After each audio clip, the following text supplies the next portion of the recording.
Hey everyone, welcome to IAS Bharat. To join our free crash course, please fill in the Google form below given in the description. Visible? Okay. Welcome back. All the aspirants of Mains 2026. We are back with our series 1000 minutes for Mains 2026. ठीक है? Very crisp, very short, very concise, and to my and my team's knowledge, very accurate also. ठीक है? Let's start with the topic. Today's topic is the most contested, होता है ना, सबसे ज्यादा विवादात्मक, सबसे ज्यादा न्यूज में रहने वाला और सबसे ज्यादा कुछ हद तक कंटेजियस भी, कि एक जगह फैल रहा तो बाकी जगह भी फैलने के आसार है. That is discretionary powers of the governor, और आसान भाषा में बोलते हैं गवर्नर्स डिस्क्रिशनरी पावर. एक और शब्द है वो जान लीजिए, उसको बोलते हैं गुबरनेटोरियल. मतलब anything related to the governor is known as gubernatorial. ठीक है. अब सबसे सिंपल कहानी. ठीक है. This according to me and according to few political analyst also, this is a situation in which a larger bench of the Supreme Court is against or is standing face to face with a smaller bench. For example, this is the only equation which you need to remember. Like Article 131 is, समझने के लिए starting से, कि एक हमारा basic structure. ठीक है. Basic structure कहता है कि एक फाउंडेशन, एक बाउंड्री वॉल है जिसके अंदर हमारा संविधान बंधा हुआ है और वो फाउंडेशन वॉल नहीं टूट सकता है. Simple, that is called the basic structure. But now the supreme court to some extent, ठीक है, and the political also to some extent is now remodeling, restructuring, recasting the very constitution. And will it stand against the concept of basic structure? कि भाई अब संविधान को ही छेड़ा जा रहा है, बहुत टाइम से छेड़ा जा रहा है, तो फुल फ्लेज में छेड़ा जा रहा है, तो बेसिक स्ट्रक्चर कुछ और कहता है और अब उसको रिमॉडल किया जा रहा है, रिकास्ट किया जा रहा है. ये कहानी समझिए. आर्टिकल 131 कहता है सुप्रीम कोर्ट का ओरिजिनल प्लस एक्सक्लूसिव जुरिसडिक्शन.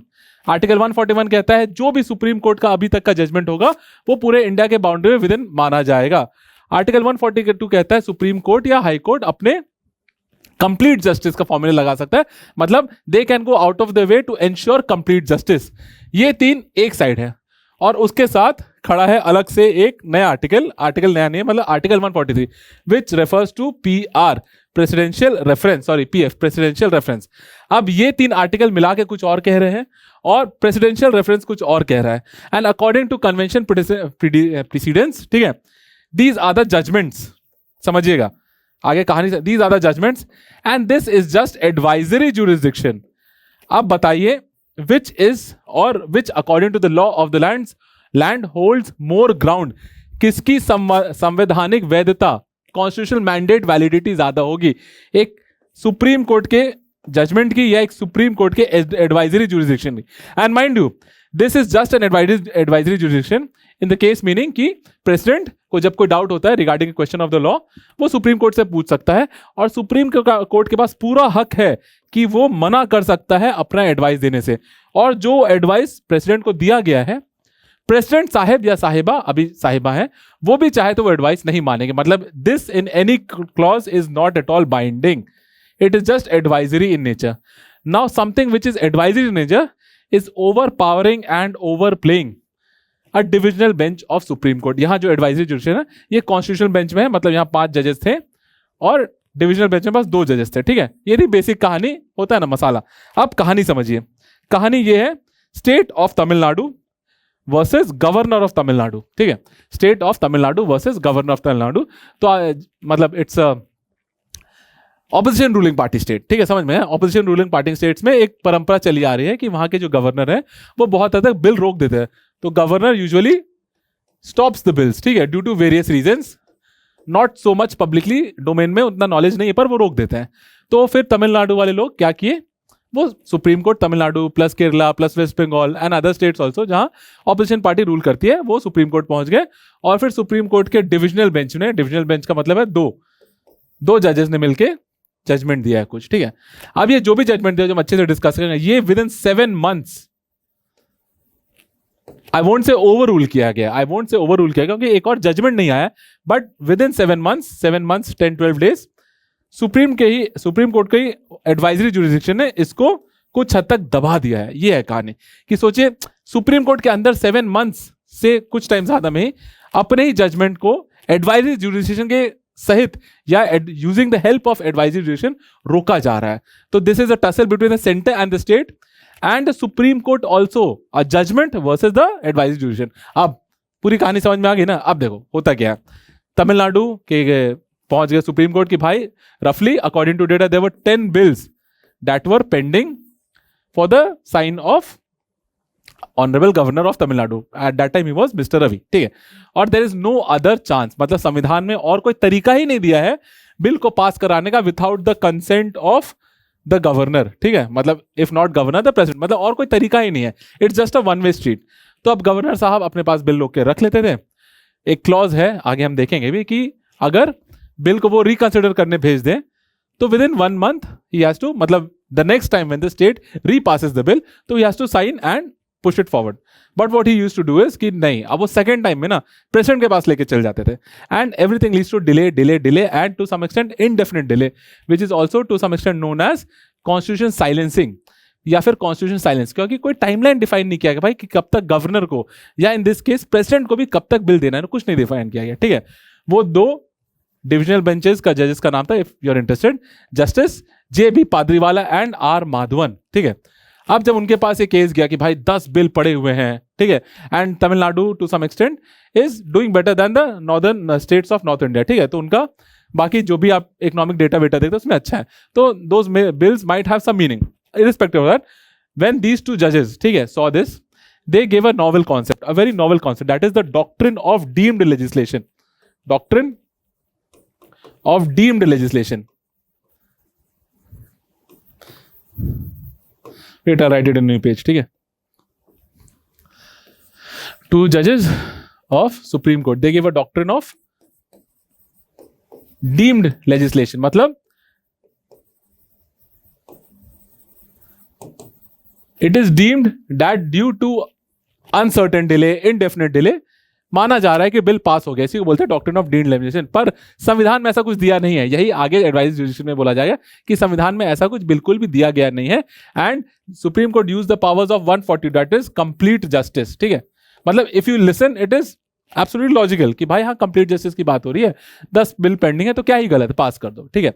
ये था पहला बात. अब इसी जजमेंट में एक और चीज बोला गया कि अब गवर्नर के पास ना 3, ठीक है, पहले 4 पोजीशंस होते थे, वो things that the governor could, जहां बिल आएगा. सबसे पहले give assent, second withhold assent, third pocket veto, मतलब your bill is now dead, and fourth was president, कि प्रेसिडेंट के पास भेज दीजिए, ठीक है. नाउ नया क्या है, ये जो पॉकेट वीटो है ना, इसको काट दिया गया, ठीक है. Now he can give assent and he can give the bill for reconsideration also, but the second time जब गिव असेंट होता है then the governor has to sign. यही है नियम. बट सेकंड टाइम में वो प्रेसिडेंट के पास भेज दे रहे थे. तो अब ये बोला गया कि नहीं भाई ये करना बंद करो. अब टाइमलाइन फिक्स किया गया. समझिए कि timeline earlier it was indefinite silence, ठीक है, टाइम के बारे में कोई बात ही नहीं. अब बोला गया भाई in normal cases 1 month will be given to the governor for normal cases, 3 months will be given when the discretion of the governor is used or put into. जब गवर्नर को लगता है वो अपने डिस्क्रिशन से काम करना चाहता है, या कुछ ऐसा बिल आ गया है, जैसे आपको पता होगा जब सेंटर स्टेट रिलेशन का बिल आता है, या जब powers of the high court are into question, ऐसा कुछ आता है, या फिर ऐसा सवाल जहां यूनियन लिस्ट में जो सब्जेक्ट्स आते हैं उससे होता है, तो फिर गवर्नर का डिस्क्रिशन यूज होता है, ठीक है. That might take 3 months, but this is the maximum limit. अगर प्रेसिडेंट के पास जाएगा bill, then the divisional bench से that president also has a maximum of 3 months. ये बहुत ही नया था. आप सोच के देखिए, बहुत ही नया कि now the supreme court, the जजेस of the supreme court are directly, not indirectly telling या defining the boundation of the timeline of the president.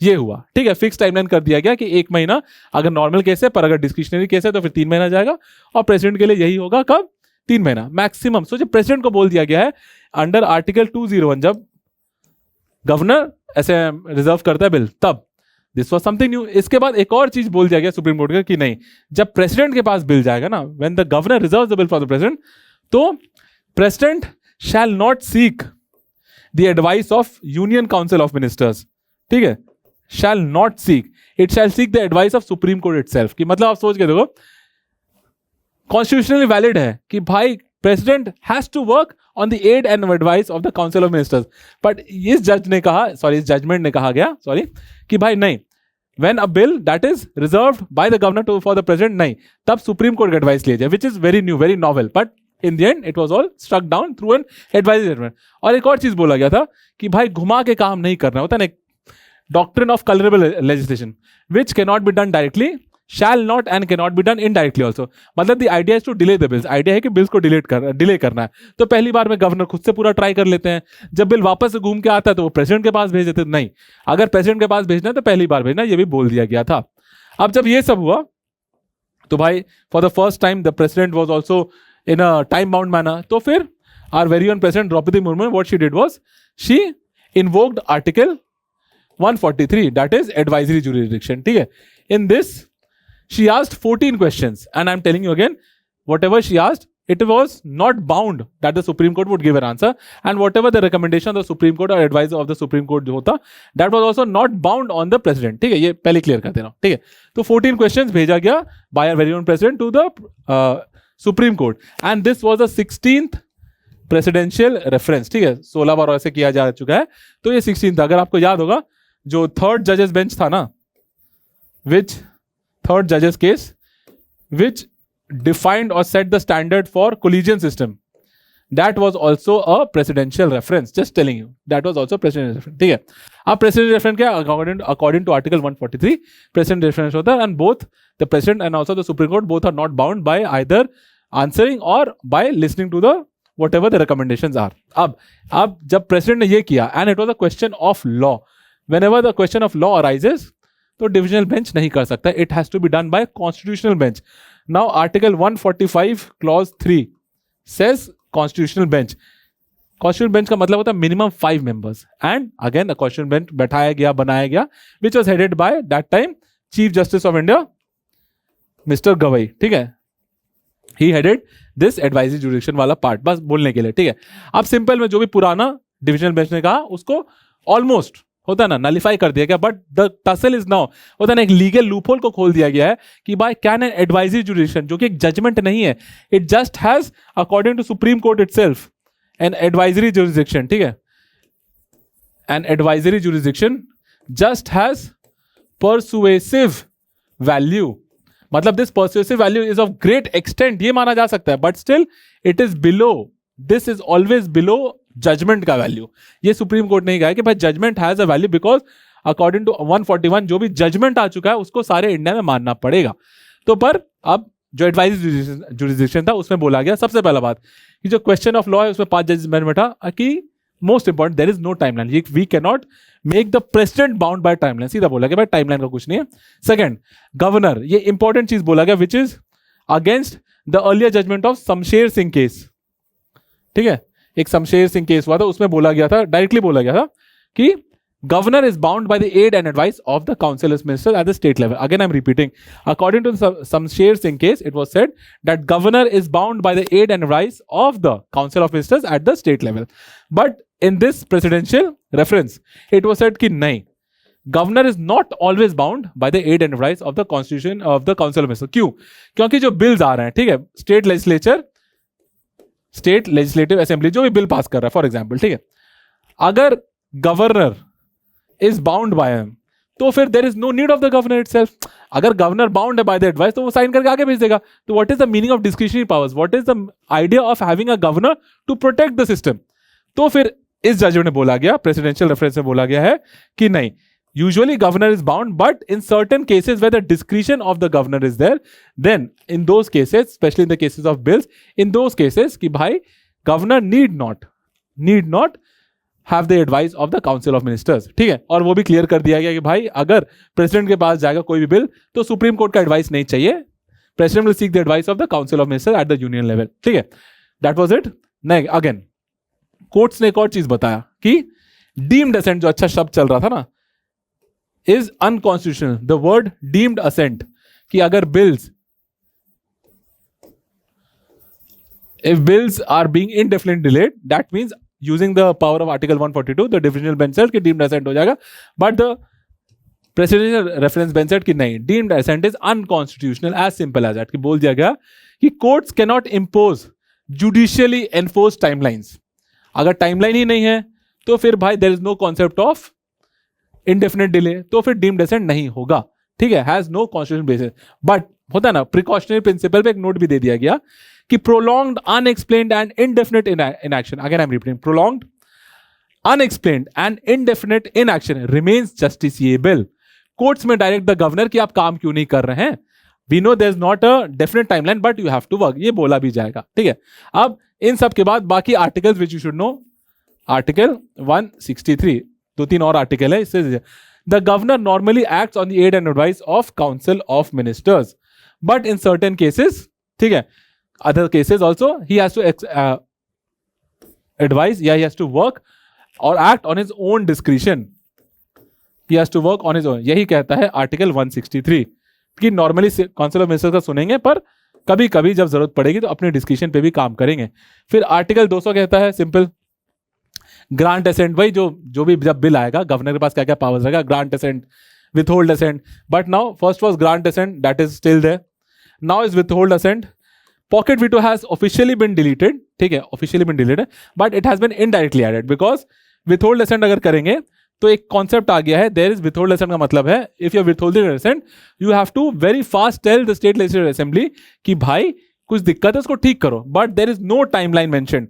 They are saying कि बहुत जल्दी तो है but timeline mentioned नहीं है, तो there is a vacuum which is being created which has not been mentioned in the constitution itself, therefore indirectly pocket veto का ही काम हो जा रहा है, ठीक है, कि भाई रिजर्व करेगा बिल नहीं करेगा ये करके इनडायरेक्ट। एंड इसके बाद आर्टिकल आता है article 201 which says what the president has, कि what मतलब प्रेसिडेंट के पास क्या क्या पावर होता है when a bill resolved by the governor's referendum। उसके बाद आर्टिकल 143 तो हमने पढ़ ही लिया कि भाई president refer to questions of public importance to the supreme court और एडवाइजरी डिसीजन। अब कुछ अच्छे शब्द जो होता है ना विच वी कॉल एज जादुई jargons, means is all about technical terms, ठीक है, तो better you write you better marks you get। first is pocket veto which you understood कि there pocket veto का मतलब था indefinitive delay, मतलब pocket में बस प्रेसिडेंट या गवर्नर डाला और भूल गया, indefinite unexplained inaction by the governor and in the center state by the president, neither assent nor return the bill nor reservation, ऐसा कुछ मतलब indirectly बोल दिया गया कि भाई ये बिल तुम्हारा मर चुका है, पॉकेट वीटो का यही मतलब था। फिर आता है सस्पेंसिव वीटो। सस्पेंसिव का मतलब होता है for the first time when the bill is represented to the governor he can ask the state legislative assembly of any state to reconsider that bill, reconsider के भाई फिर से एक बार पढ़ लो देख लो, that is called suspensive veto, I'm easy। उसके बाद normal, एक अच्छा शब्द है ई नॉमिनो या फिर ई नॉमिनी, this is called all those other, ठीक है, powers vested in the governor by the name, मतलब बस गवर्नर के नाम से जो पावर्स है ना वो directly by the constitution exercised without, बस ये इसमें रख all those powers functions acts which he does without the aid and advice of council of ministers, उसको बोलते हैं ई नॉमिनो फंक्शंस। अच्छा वर्ड तो इसलिए बता दे रहा हूं। उसके बाद एक अच्छा वर्ड और है repugnancy doctrine, wait I write it down.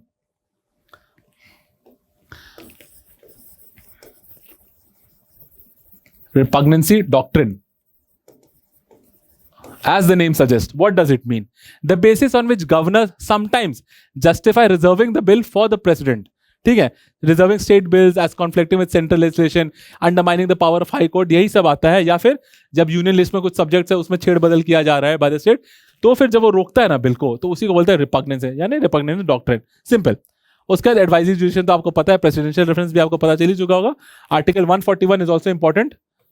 What it says is कि the law declared by Supreme Court itself shall be binding on all the courts within the territory of India, मतलब जो भी supreme court का judgement है वो भाई मानना पड़ेगा। But now this is what judicial ambiguity की भाई whether we listen to the Supreme Court judgment or we should listen to the Article 143 advisory jurisdiction, किसमें चल रहा है बैटल अब, ठीक है। ये आर्टिकल 142 इज कंप्लीट जस्टिस, वो आपको पता होगा, नथिंग इंपॉर्टेंट। अब as we discussed earlier there was a case also, ठीक है, landmark case it was cited, Shamsher Singh versus State of Punjab, उसमें 7 judges bench थी, 7 judges bench थी, Shamsher Singh versus State of Punjab, 7 judges bench। It said that governor like the president, दोनों को बोला गया था, normally acts on the aid and advice of the council में से except for functions vested by, as we discussed, e nominee, मतलब when he has to act on his discretion, ऐसा है, but or expressly left to the discretion of the governor, यही है। Overrule the earlier, पहले जो judgement था ना, overrule the earlier personal satisfaction of the doctrine of, मतलब governor का पर्सनल सेटिस्फैक्शन की जो बात चल रही थी ना वो हटा दिया गया। अब मोस्ट केसेस में काउंसिल मिनिस्टर का सुनना है और नहीं वो तो अपना डिस्कशन चलना है। एक और इंपॉर्टेंट जजमेंट था नेबिया वाला जजमेंट, वो भी देख लीजिए। The judgment says Nabam Rebia and versus the deputy speaker. Rabia versus deputy speaker का एक जजमेंट था, उसमें एक्सपेशली कहा गया है कि governors discretion under article 163 is exceptional and not the rule. Now it has been made a rule, but in this case it was explicitly mentioned that governor का जो discretion है that under article 160 is an exception and not the rule, और हर छोटी बड़ी चीज पे बात नहीं किया जा सकता है. Now we'll talk about the other numbers, other data facts, कि जैसे हमने बात किया कि 10 बिल तमिलनाडु में पेंडिंग थे और 5 state, not just Tamil Nadu, Kerala, Punjab, west Bengal, Telangana, we are talking during the period 2020 to 2025 they all went to respective, मतलब they all went to the supreme court regarding this issue. और एक इंपॉर्टेंट चीज है, now we are talking about what discretionary powers of the governor. The last recommendatory report that is Sarkaria commission, Punchhi commission, वो सबको भी खत्म हुए 30+ ईयर्स हो चुके हैं, 30+ years, and they have been shouting and they have been recommending कि भाई एक टाइमलाइन होना चाहिए कि गवर्नर को इतने देर में असेंट देना है, but there is no heed to such matters. अब after all this we all have to see international comparisons, just 2 or 3 of them, कि internationally what is going on regarding governor. ठीक है, and very interesting part कि हमने कहाँ से लिया है गवर्नर का कॉन्सेप्ट, कुछ हद तक यूनाइटेड किंगडम में Westminster model. In Westminster in United kingdom this is unbroken. ठीक है, अनब्रोकन मतलब द मोनार्क नेवर रिफ्यूजेज, वहां पे जो हेड ऑफ स्टेट है मोनार्क है, राजा का सिस्टम है, पता होगा आपको, never refuses assent to a bill passed by parliament. Never.